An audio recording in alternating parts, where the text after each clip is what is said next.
ನಮಸ್ಕಾರ ಸ್ನೇಹಿತರೆ, ನಾನು ನಿಮ್ಮ ಮಲ್ಲೇಶ್ ಜೆ ರೇಷ್ಮೆ ರಾಜ ಯೂಟ್ಯೂಬ್ ಚಾನಲ್ಗೆ ಸ್ವಾಗತ. ನಾನು ಈಗ ಸರಣಿ ವಿಡಿಯೋಗಳನ್ನು ಮಾಡ್ತಾ ಇದ್ದೀನಿ. ಪ್ರತಿ ದಿವಸ ರೇಷ್ಮೆ ಹುಳುಗಳನ್ನು ತಂದಾದಮೇಲೆ 1ನೇ ದಿವಸದಿಂದ ಚಾಕಿ ಆದಾಗಿಂದ ನಾವು ಮಾರುಕಟ್ಟೆವರೆಗೆ ಯಾವ್ಯಾವ ರೀತಿಯಲ್ಲಿ ನಾವು ಕ್ರಮಗಳನ್ನು ಕೈಗೊಳ್ಳಬೇಕು ಮತ್ತು ಹುಳುಗಳನ್ನು ಯಾವ ರೀತಿ ಸಾಕಣೆ ಮಾಡಬೇಕು ಅಂತಕ್ಕಂಥ ಒಂದು ಸಂಪೂರ್ಣ ಮಾಹಿತಿಯನ್ನು ನಿಮ್ಮೆಲ್ಲರಿಗೂ ತಿಳಿಸ್ಕೊಡ್ತಾ ಇದ್ದೀನಿ. ಜೊತೆಗೆ ಮಧ್ಯದಲ್ಲಿ ನೀವೇನಾದರೂ ಸಹ ಒಂದು ಕಾಮೆಂಟ್ಗಳನ್ನು ಮಾಡಿದ್ರೆ ಅದಕ್ಕೆ ಒಂದು ಉತ್ತರವನ್ನು ಕೊಡ್ತಕ್ಕಂಥ ಕೆಲಸವನ್ನು ಸಹ ನಾನು ಮಾಡ್ತಾ ಇದ್ದೀನಿ. ಈಗ ಚಿದಾನಂದ್ ಅಂತಕ್ಕಂಥವರು ವಿಜಯನಗರದಿಂದ ಅವರು ಸಹ ಒಂದು ಕಮೆಂಟ್ ಮಾಡಿದರು. ರೇಷ್ಮೆ ಹುಳುಗಳಿಗೆ ಮೆಡಿಸನ್ ಯಾವ ಹಂತದಲ್ಲಿ ಹೊಡಿಬೇಕು ಅದರ ಬಗ್ಗೆ ವಿಡಿಯೋ ಮಾಡಿ ಅಣ್ಣ ಅಂತೇಳಿ ಅವರು ತಿಳಿಸಿದರು. ಈಗ ರೇಷ್ಮೆ ಹುಳುಗಳಿಗೆ ಮುಖ್ಯವಾಗಿ ಮೆಡಿಸನ್ ಅಂತೇಳಿ ಯಾವುದೂ ಇಲ್ಲ. ಮೆಡಿಸನ್ ಅಂದರೆ ಅದಕ್ಕೆ ಸುಣ್ಣನೇ ಬಹುಮುಖ್ಯವಾಗಿರ್ತಕ್ಕಂಥ ಮೆಡಿಷನ್ನು. ಕಾಲಕ್ಕೆ ತಕ್ಕಂತೆ ಬೇಸಿಗೆ ಕಾಲದಲ್ಲಿ ಸುಣ್ಣವನ್ನು ಅತಿ ಕಡಿಮೆಯಾಗಿ ಬಳಕೆ ಮಾಡಬೇಕು ಮತ್ತು ಮಳೆಗಾಲದಲ್ಲಿ ಯಥೇಚ್ಛವಾಗಿ ಬಳಕೆ ಮಾಡಬೇಕು. ಈಗ ನಾವು ಸುಣ್ಣವನ್ನು ನಾವು ಮುಖ್ಯವಾಗಿ ಯೂಸ್ ಮಾಡ್ತಕ್ಕಂಥದ್ದು ಏಕೆ ಅಂತ ಹೇಳಿದ್ರೆ, ಆ ಬೆಡ್ ಡ್ರೈ ಮಾಡೋದಕ್ಕೋಸ್ಕರ ನಾವು ಸುಣ್ಣವನ್ನು ಯೂಸ್ ಮಾಡ್ತಕ್ಕಂಥದ್ದು. ಆ ನಿಟ್ಟಿನಲ್ಲಿ ಮಳೆಗಾಲದಲ್ಲಿ ಈಗ ಸೋನೆ ಮಳೆ ಹಿಡಿದಿರುತ್ತೆ, ಅಂದರೆ ಸೈಕ್ಲೋನ್ ಹಿಡಿದಿರೋ ಅಂಥ ಸಂದರ್ಭದಲ್ಲಿ ನಾವು ಯಥೇಚ್ಛವಾಗಿ ಸುಣ್ಣವನ್ನು ಯೂಸ್ ಮಾಡಬೇಕು. ಮತ್ತು ಜ್ವರದಿಂದ ಎದ್ದ ತಕ್ಷಣ ಯಾವುದಾದ್ರೂ ಒಂದು ಪೌಡ್ರು, ವಿಜೇತ, ಅಂಕುಶ್, ರೇಷಮ್ ಜ್ಯೋತಿ ಯಾವುದಾದ್ರೂ ಒಂದು ಪೌಡ್ರನ್ನ ಯೂಸ್ ಮಾಡ್ಬೋದು. ಇದೇ ಅದರ ಮೆಡಿಷನ್ನು. ಜೊತೆಗೆ ರವಿ ಅಂತಕ್ಕಂಥವರು 6x6 ರೇಷ್ಮೆಯನ್ನು ಮಾಡಿದ್ದೀವಿ.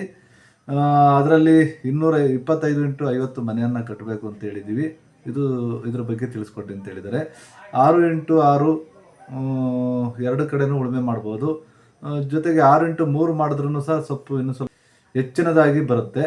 ಆದ್ದರಿಂದ ನೀವು ಆಯ್ಕೆ ಮಾಡಿರ್ತಕ್ಕಂಥದ್ದು 25x50 ಮನೆ ತುಂಬ ಸೂಕ್ತವಾಗಿದೆ, 1 ಎಕರೆ ನೀವು ರೇಷ್ಮೆ ತೋಟ ಮಾಡ್ತಾ ಇರೋದ್ರಿಂದ.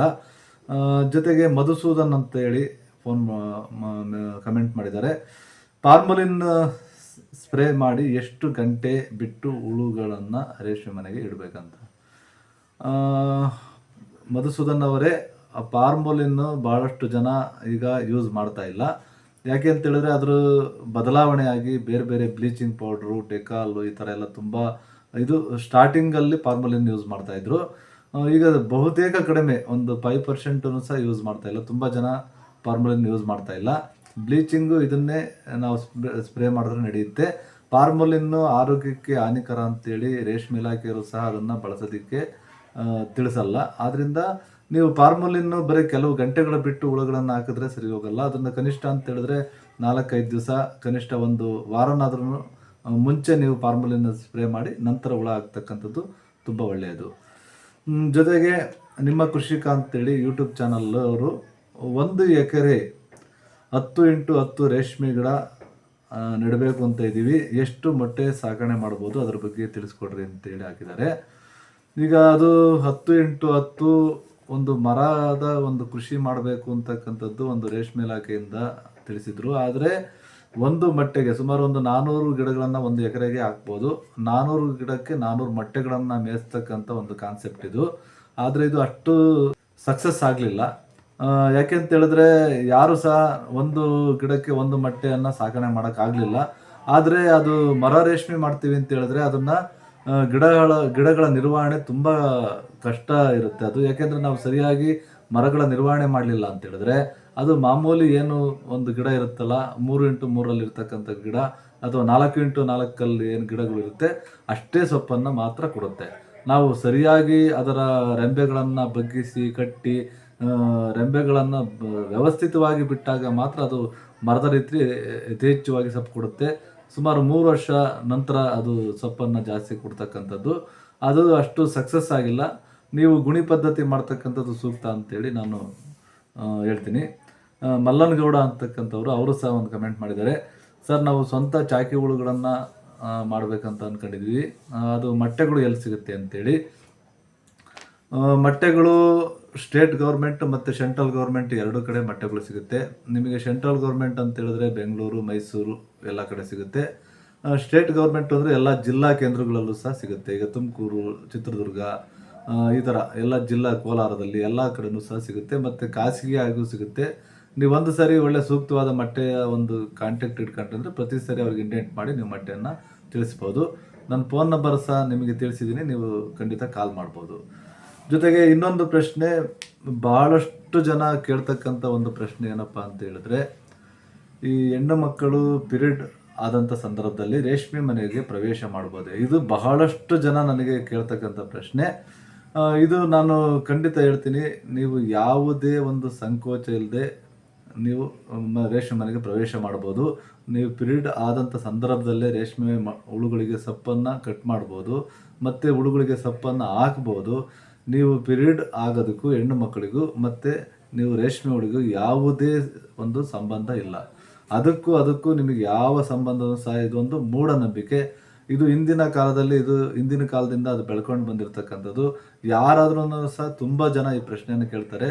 ನೀವು ಯಾವುದೇ ಒಂದು ಸಂಕೋಚ ಇಲ್ಲದೆ ನೀವು ಪಿರಿಯಡ್ ಆದ ದಿವಸನೇ ಬೇಕಾದರೆ ಹುಳುಗಳಿಗೆ ಸೊಪ್ಪು ಹಾಕ್ಬೋದು.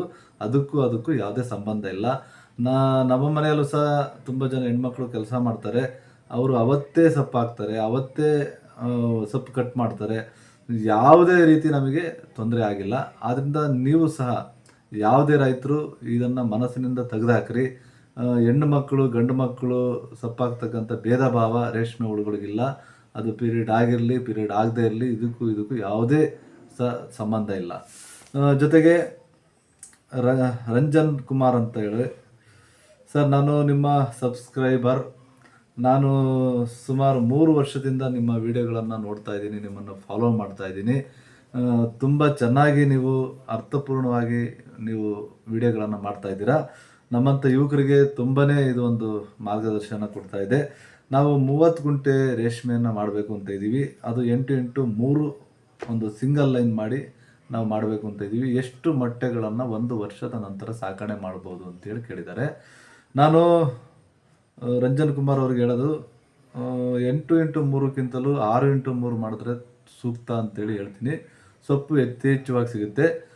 ನೀವು ತುಂಬ ಚೆನ್ನಾಗಿ ನೀವು ಗೊಬ್ಬರ ಇದನ್ನೆಲ್ಲ ಮೇಂಟೈನ್ ಮಾಡಿದ್ರೆ ಇದರಲ್ಲೂ ಸಹ ಚೆನ್ನಾಗಿ ಮೇಯಿಸ್ಬೋದು. ನೀವು 30 ಗುಂಟೆಯಲ್ಲಿ 150 kg ಗೂಡನ್ನು ಬೆಳೆಯೋದಕ್ಕೆ ಅವಕಾಶ ಇದೆ. ನೀವು ಹೊಸದಾಗಿ ರೇಷ್ಮೆ ಹಾಕ್ಬೇಕಂತ ಹೇಳಿದ್ದೀರಾ, ಹಾಕಿ. ಇದರಲ್ಲಿ ತುಂಬ ರೇಟು ಸಹ ಚೆನ್ನಾಗಿದೆ. ನೀವು ಇದರಿಂದ ಆರ್ಥಿಕ ಸ್ವಾವಲಂಬಿಗಳಾಗ್ಬೋದು ಅಂತೇಳಿ ನಾನು ಹೇಳ್ತೀನಿ. ಇನ್ನೂ ಭಾಳಷ್ಟು ಕಮೆಂಟ್ಗಳಿದ್ದಾವೆ. ಅದನ್ನು ಮುಂದಿನ ವಿಡಿಯೋದಲ್ಲಿ ನಿಮಗೆ ಅವೆಲ್ಲ ಕಮೆಂಟ್ಗಳಿಗೆ ಉತ್ತರಿಸ್ತೀನಿ.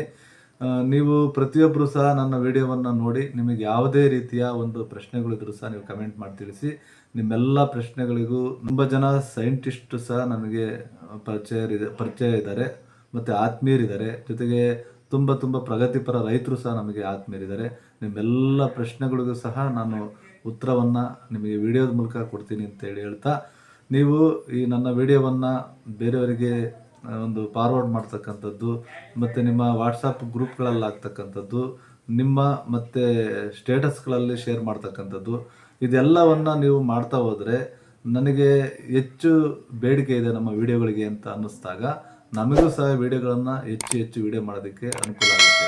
ಆ ನಿಟ್ಟಿನಲ್ಲಿ ನೀವು ಮಾಡ್ತಕ್ಕಂಥ ಸಹಾಯ ಇಷ್ಟೇ. ನಿಮ್ಮ ಗ್ರೂಪ್ಗಳಲ್ಲಿ ಶೇರ್ ಮಾಡಿ, ಜೊತೆಗೆ ನಿಮ್ಮ ಸ್ಟೇಟಸ್ಗಳಲ್ಲಿ ಪ್ರತಿಯೊಬ್ಬರು ಸಹ ಹಾಕ್ಕೊಳ್ರಿ. ಜೊತೆಗೆ ನಿಮ್ದು ಯಾವುದೇ ಒಂದು ಒಳ್ಳೆಯದಾಗಲಿ ಕೆಟ್ಟದಾಗಲಿ ಪ್ರತಿಯೊಂದಕ್ಕೂ ಸಹ ನೀವು ವಿಡಿಯೋ ಚೆನ್ನಾಗಿತ್ತು ಅಥವಾ ವಿಡಿಯೋ ಚೆನ್ನಾಗಿಲ್ಲ ಎಲ್ಲದಕ್ಕೂ ಸಹ ನೀವು ಮೆಸೇಜ್ ಮಾಡಿ ಅಂತ ಹೇಳ್ತಾ, ಇದುವರೆಗೂ ವಿಡಿಯೋ ನೋಡಿದ ನಿಮ್ಮೆಲ್ಲರಿಗೂ ಸಹ ಧನ್ಯವಾದಗಳು. ನಮಸ್ಕಾರ.